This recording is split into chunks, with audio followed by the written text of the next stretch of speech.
हे friends, मु सागरिका मो cooking channel को आपण मानक स्वागत करुछि। आशा करुछि आपण समस्ते भलरे थिबे। आज मु आपण मानक सामने रे मो फर्स्ट रेसिपी खीरा प्रस्तुत करिवि। आगरो मो वीडियो अपलोड करिछि, किंतु एही रेसिपीटी को मु फर्स्ट शूट करिथिली, किंतु अपलोड करि पारि नथिली। मोर खीरा पर्सनली बहुत पसंद, सेथिपई मु प्रथमे एही रेसिपीटी को शूट करिथिली। एही रेसिपी बनैबार अन्य एक कारण मध्य थिला, जेउटा कि आगकू एही वीडियो रे मु आपण मानक संगे शेयर करिवि। आपण मानक गोटे छोट अनुरोध, वीडियोटी को शेष पर्यंत देखंतु। वीडियोटी भल लागिले गोटे लाइक और चैनल को सब्सक्राइब करि नियंतु। चलंतु वीडियोटी को स्टार्ट करिवा। प्रथमे आमे एही रेसिपीटी को बनैबा पई कोन सब सामग्री दरकार जानि नबा। मु एठी नेछि क्षीर 1.5 लिटर, किछि ड्राई नट्स, एथिरे मु काजू आलमंड नेछि, कंडेंस्ड मिल्क नेछि हाफ कप, घी नेछि हाफ चम्मच, चीनी हाफ कप, गुजराती 4 रु 5 टी गुंड करि नेछि और छेना नेछि गोटे गिना बा 250 ग्राम रो।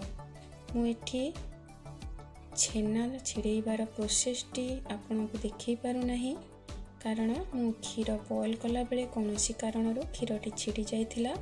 2 लिटर क्षीर थिला आ एथिरु मते 250 ग्राम पाखापाखि छेना मिली जाइथिला। एइटा भी गोटे कारण थिला कि मु से दिन खीरा बनैथिली और भाबिली आपन मानक संगे शेयर करिवि।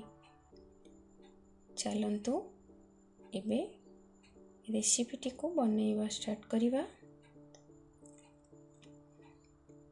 गोटे पैन को आमे गरम करिवा।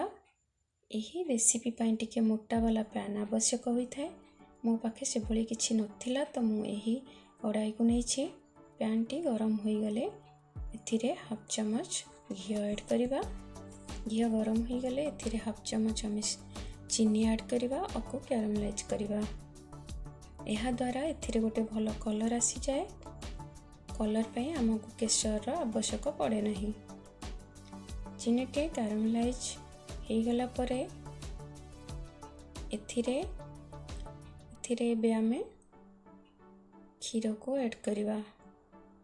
एठी गोटे कथा कहि रखुची, क्षीर को ऐड करिवा समय रे गैस रो फ्लेम को लो रखिबे, नहीं तो क्षीर छिड़ी जिवार चांस थाए। क्षीर को भल से ई भली घांटी आमे बॉयल करिवा। क्षीर अधा हवा जाए आमे यहाँ को बॉयल करिवा। क्षीर को मझिरे मझिरे घांटी नौथिबा, नचेत क्षीर तले लागी जाए और साइड रे मध्य लागी जाए।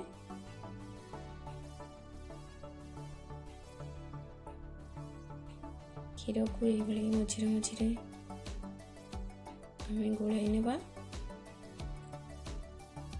सर बसिबा पई दबा नहीं।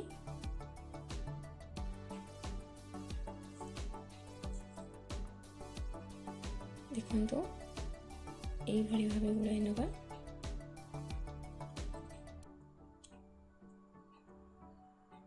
साइड रे भी लागी गले ताको हमें एई भली करछी साहाय्य रे छड़े नेबा।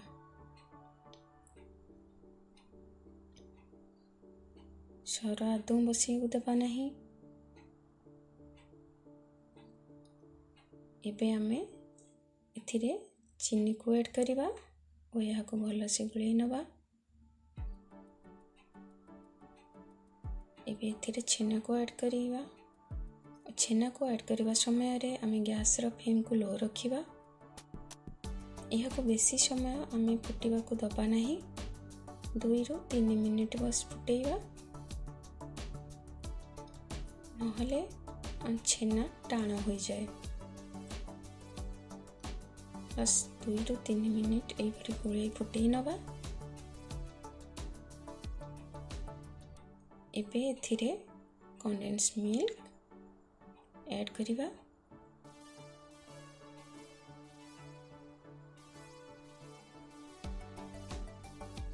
भल से गोलाई नहीं एथिरे आमे एबे आमर ड्राई नट्स को ऐड करिवा।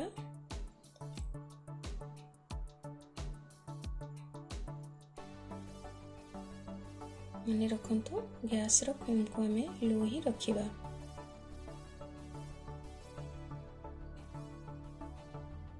लास्ट रे आमे गुजराती गुंड दे गैस रो फ्लेम को ऑफ करि नबा। अब यह को ठंडा करबा को रखि दबा।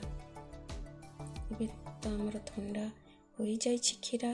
ତେବେ ଏହାକୁ ଆମେ ସର୍ଭିଂ ବାଉଲରେ ସର୍ଭ କରିବା। ଦେଖନ୍ତୁ ମୁଁ ଆପଣଙ୍କୁ ସର୍ଭ କରି ଦେଖାଉଛି। କନସିଷ୍ଟେନ୍ସି ଏଇଭଳି ରହିବା ଆବଶ୍ୟକ। ଦେଖନ୍ତୁ ଥଣ୍ଡା ହୋଇଗଲା ପରେ ଏ ଆଉ ଟିକେ ଗାଢ଼ ମଧ୍ୟ ହୋଇଯାଏ। ଏବେ ୟାକୁ ଆମେ ଆଲମଣ୍ଡରେ ଗାର୍ନିସିଂ କରିବା।